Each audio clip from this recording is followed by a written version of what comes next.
Assalamualaikum warahmatullahi wabarakatuh. Selamat pagi anak-anak. Bagaimana kabar kalian di rumah? Ibu harap kalian selalu dalam keadaan sehat walafiat ya. Ya, di pandemi ini kita masih belajar online. Nah, kalian bertemu lagi pada hari ini belajar di mata pelajaran PPKN bersama Ibu, yaitu Ibu Nur Fitriani. Ya, kalian persiapkan dulu alat-alat tulisnya seperti buku, pulpen atau pensil. Barangkali ada materi penting yang ingin kalian catat. Ya, anak-anak, untuk memulai pelajaran pada pagi hari ini, alangkah baiknya kita berdoa dulu agar pelajaran hari ini bisa berjalan dengan lancar dan bisa bermanfaat bagi kalian semua. Ya, baik, kita berdoa menurut agama dan kepercayaan masing-masing. Berdoa dimulai. Doa sebelum belajar. Bismillahirrahmanirrahim. Raditu billahi robba wa bil islami dina wa bi muhammadin nabiyya wa rasula. Rabbi sidni ilma warzuqni fahma.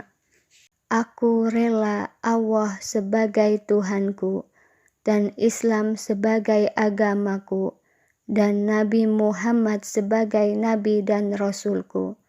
Ya Allah, tambahkanlah kepadaku ilmu dan berkahilah kami rezeki untuk dapat pemahaman. Berdoa selesai. Baik anak-anak, materi hari ini pelajaran PPKN yaitu kelas 9 bab pertama tentang dinamika Pancasila sebagai dasar negara dan pandangan hidup bangsa.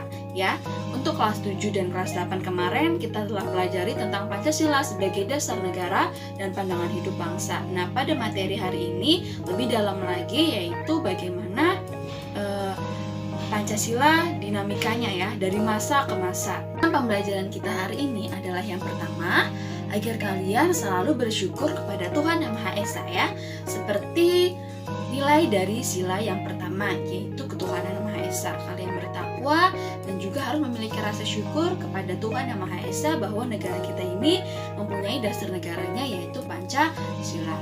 Yang kedua adalah agar kalian bisa bangga terhadap dasar negara kita yaitu Pancasila ya. Yang ketiga adalah dalam materi kita yaitu kalian harus mendeskripsikan apa saja ancaman-ancaman yang bisa merubah Pancasila ya, ancaman-ancaman yang bisa merubah dasar negara kita. Karena dari itu kita akan mempelajari materi tersebut pada pagi hari ini.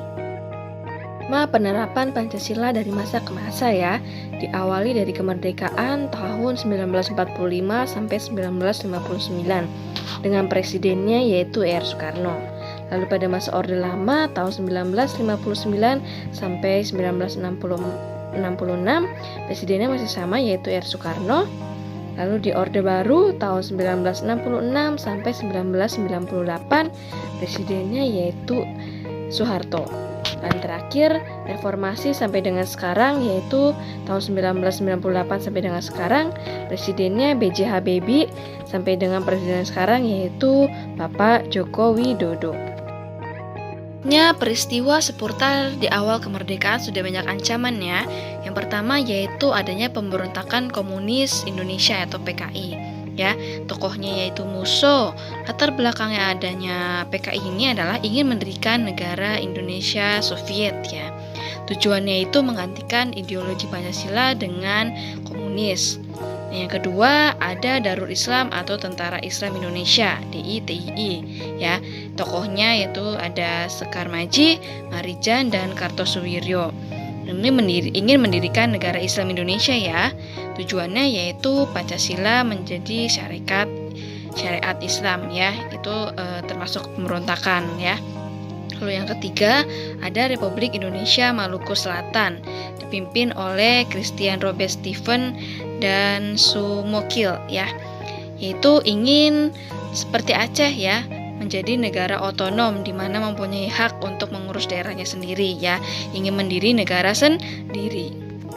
Itu Pemerintah Revolusioner Republik Indonesia atau PRRI, Perjuangan Rakyat Semesta ya.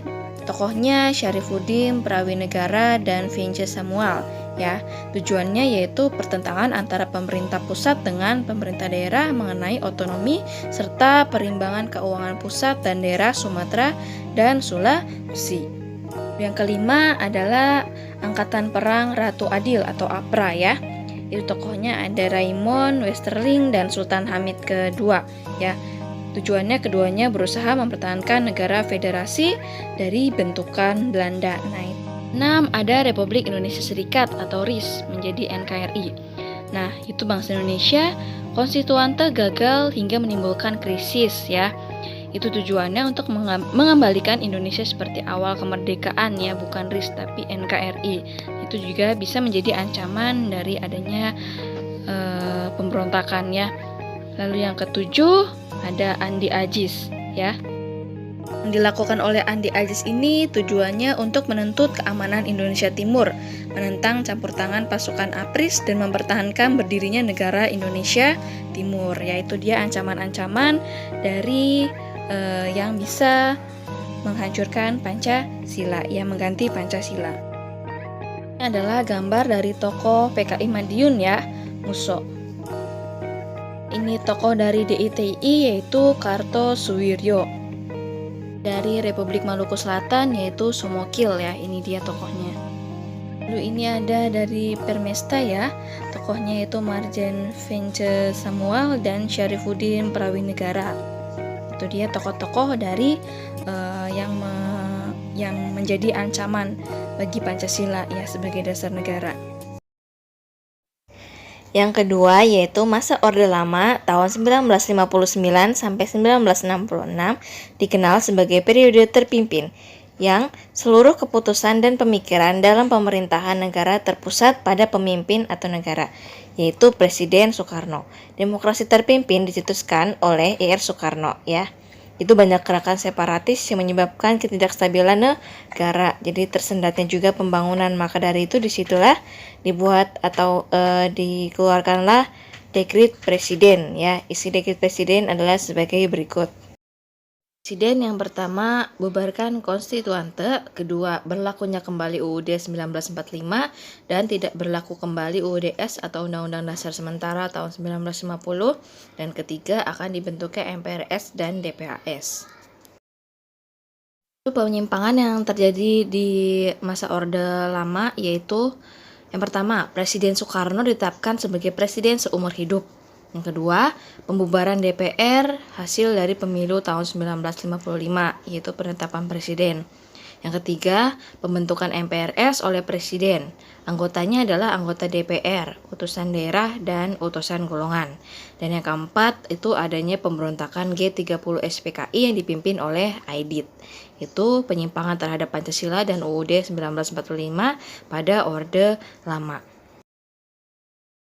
Orde Baru ya. Era Orde Baru dalam pemerintahan dimulai ketika Jenderal Soeharto dipilih menjadi Presiden RI yang kemudian dikenal dengan sebagai Orde Baru. Visi utamanya adalah melaksanakan Pancasila dan UUD NKRI tahun 1945 secara murni dan konsekuen dalam setiap aspek kehidupan masyarakat Indonesia. Dianggap mampu menciptakan stabilitas keamanan dalam negeri setelah terjadi pemberontakan PKI. Pembangunan nasional tumbuh dengan pesat di segala bidang. Namun muncul juga kasus pelanggaran HAM seperti kasus Marsinah, kasus Tanjung Priok, dan lain-lain ya. Itu juga termasuk penyimpangan terhadap Pancasila dan Undang-Undang Dasar.